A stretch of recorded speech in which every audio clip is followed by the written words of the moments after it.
Hello everybody, welcome to this channel. Today I'm going to show you how to set your Twitter post on a schedule. For that you have to follow my instructions very carefully. You can see that I'm on the twitter.com and this is the home page of twitter.com, and this is the place where you have to post. Just below what's happening and everyone can reply button, you can see there are many buttons here.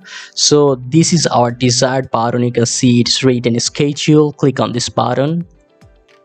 Now you have to set your date according to your wish and your necessity. Now you have to click confirm. You can see that a button has been appeared that is schedule. You have to write your post here and you have to just click schedule and your post will be posted according to your selected time. And that's how easily you can set your post on a schedule. So if this tutorial helped you, like this video and don't forget to subscribe to my channel. See you in the next one.